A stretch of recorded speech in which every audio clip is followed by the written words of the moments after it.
Magaling sa diskusyon.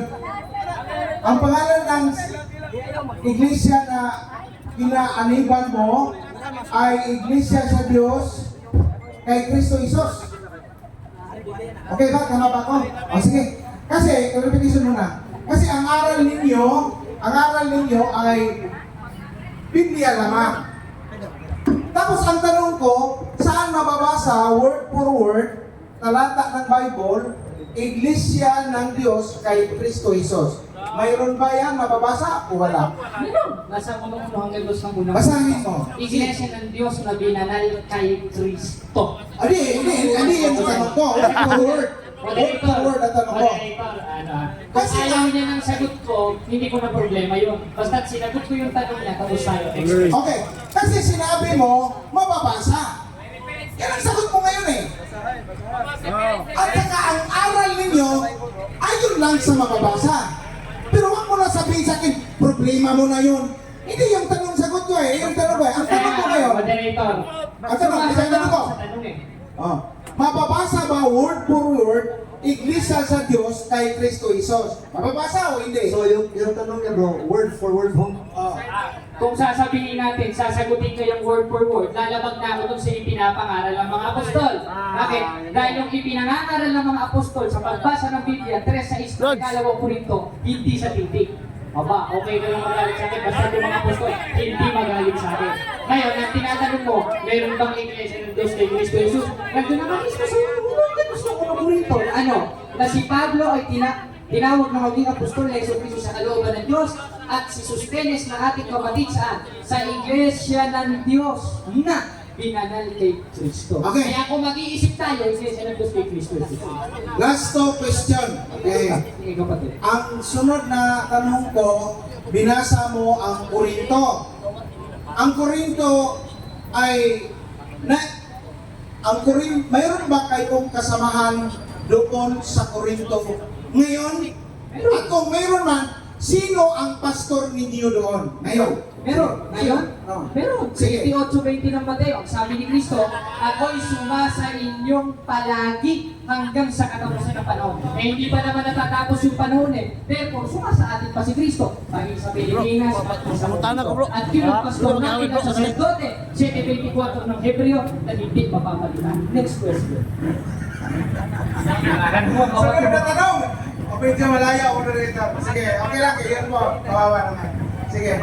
Sige kapatid. Ngayon, ang tanong ko ngayon, si Eli Soriano ang kinikilala ninyo ay hindi ba? Hindi, out of context. Okay, akala ko si Eli Soriano.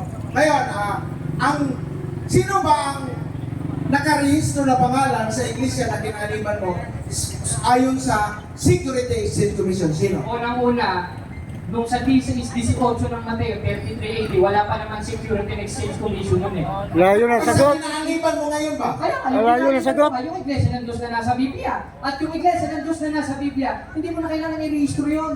Dahil wala pa naman Security and Exchange Commission nun. Next question ko po. Sige, ito na. Next question. Okay na. Kanina, sinabi ko kanina na yung Biblia ng King James Version ay dinoktor.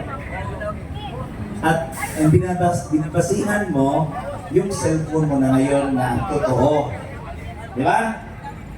Yung kanina, yung cellphone na yung totoo na binabasihan mo na yung King James Version ay totoo. Yung cellphone na niya. Ngayon, may premise ako dito. Gagamitin ko rin yung cellphone para magiging totoo ito. Ito kapatid. Okay, gagamitin ko to ha. Basahin natin kasi... Teka, hindi pa ako tapos. Hindi pa ako tapos. Premise ko pa. Kasi kanina binabasi mo na ang cellphone mo na ngayon, ang totoo King James Version. Hindi na yung hard copy. Di ba? Kaya ngayon, tanong ko dito, may premise na akong gagawin dito sa cellphone ko, tapos, ito po ba ay mali? Gagawin ko muna ha? Tanongin ko yung tong cellphone para magiging totoo. Who founded the Roman Catholic Church? Kasi basahin mo na lang, hindi nagsasalita. Pakibasa ng full kapatid.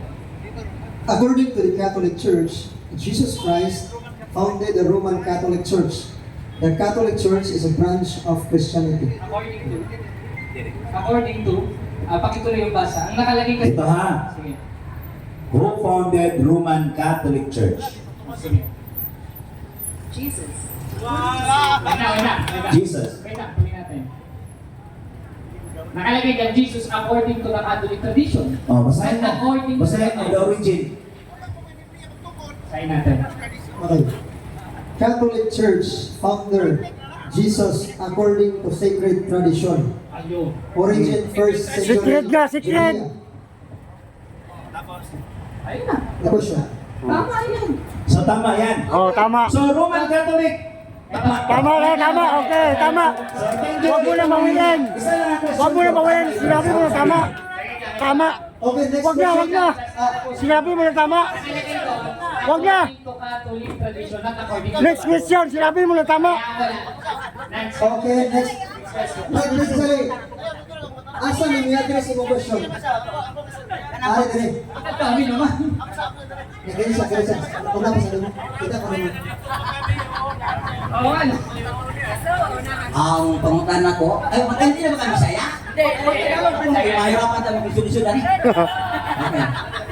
Ayun, ang narinig ko, Iglesia ng Diyos kay Kristo Jesus, totoo ba yun? Yun ang nasa Biblia. Kaya Okay. Ano ba kayo ni Elisuriano? Kasama kayo, hindi? Hindi, kasama kami nila Kristo. Bakit? Dahil sabi mismo ni Kristo, ulitin ko na naman, sa 28:20 ng Mateo, ako'y sumasa inyo. Kasama namin hanggang sa katapusan ng panahon. Sino yun? Si Kristo, hindi si Elisuriano. Hindi kayo kasama. Magkaiba kayo ng grupo. Okay. Ngayon, ano ba talaga ang pangalan ng Iglesia sa Diyos? Ano ang pangalan? Iglesia ng Diyos. O sa Greek, Iglesia Toteo. Ngayon sa 1:1 verse 2 of 1 Corinthians, Church of God. O sa Tagalog, Iglesia ng Diyos na binanal ni Kristo. Yun ang pangalan? Dahil yung sa Diyos, tinatawag sa pangalan ng Diyos. Kaya Iglesia ng Diyos. Last. May babasa ba sa banal na kasulatan ang pangalan ng Iglesia sa Diyos ay Iglesia ng Diyos? Meron. O basahin mo na. Basahin natin sa Greek. Ang nakalagay sa Greek. Ano ulit ang tanong niya, kapatid? Ano ulit ang tanong? May mabasa ba sa Biblia na ang pangalan ng Iglesia ng Diyos ay Iglesia ng Diyos? Sige, i-clarify ko lang kasi ang nagtayo ng iglesia na sa Biblia, ang Diyos sa pamamagitan ni Kristo. Bakit? Dahil sabi sa 12:40 ng Book of John, lahat ng sabihin ni Kristo salitain, galing sa Ama. Kaya nung sinabi niya sa 16:18 ng Mateo, na itatayo ko ang aking iglesia, salita ng Ama yun. Kaya nga sasalitain, future progressive Ngayon, o sino ang nagtayo? Ang Diyos sa pamamagitan ni Kristo. Ayong ginawa ng Diyos sa tinayo ni Kristo. Basahin natin sa 43:7 ng Isaias, bawat tinatawag sa aking pangalan ay ang aking nilikha sa aking kaluwalhatian. Aba, patunay na sa Diyos ang iglesia ng Diyos dahil Diyos ang nagtayo kaya tatawagin sa pangalan ng Diyos. Saan naman mababasa? Sabi nyo, basahin natin sa 20:28 ng Gawa, Iglesia ng Diyos. Sa Portuguese, Iglesia de Dios. Sa Greek, ang nakalagay, Iglesia Toteo o Iglesia ng Diyos. Nabasa ka pa po? Ang ibig mo sabihin, hindi mo kasi naintindihan ang tanong Ang tanong ko, ano ang pangalan? Yung mabasa ba, ito ang pangalan ng Iglesia sa Diyos ay Iglesia ng Diyos. Yun ang mabis Okay, nandun na nga Kasi mismo. yung Iglesia ng Diyos, hindi Ano na nga mismo? Alam mo, Sa 20, yung Iglesia ng Diyos, Moderate ako, atin mo naman. makinig mo na. Moderate. Pwede kasi ito ang Iglesia ng Diyos, yung pagkilala ng Panginoon, mayroon siyang Iglesia. Ang may-ari, ang Diyos. Kaya Iglesia ng Diyos hindi Iglesia ni Prisi Kaya yun, mayroon din pangalan yan. Kasi hindi pangalan yan Pinakilala lang, may Iglesia ang Diyos. Okay, excuse para maunawaan niya.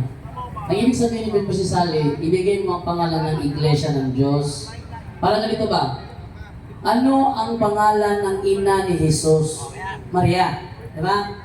Huwag mong sabihin na, ano ang pangalan ng ina ni Jesus? Ina ni Jesus. Oh. Yan ibig Hindi, sabihin. hindi ganun. Sagutin tanong niya, ano ang pangalan ng Iglesia ng Diyos? Ano ang ibig sabihin? Yan ang ibig sabihin ako. Ayun na nga mismo, hindi naman natin pwedeng dagdagan yan, ay kumpleto na yan. Unang-una, pag dinagdagan ko yan, 22:18 ng Apokalipsis, halot ang aabutin ko. Iglesia ng Diyos yung nakalagay, ano mo pakialam natin ko? Iglesia ng Diyos, at sa Greek, Iglesia ng Tokyo. Therefore, wala na tayong pakialam yan, yan ang nakalagay dyan, hindi na natin pwede baguhin para matuwa tayo. Next. Okay. Okay, Mr. Jared, ito yung simpleng katanungan ko, no? Sa Living Translation, sa 1 Peter chapter 5 verse 13, sinabi ni Pedro, Church here in Rome, iglesia na nasa Roma. So therefore, sa makatuwid may iglesia na nasa Roma.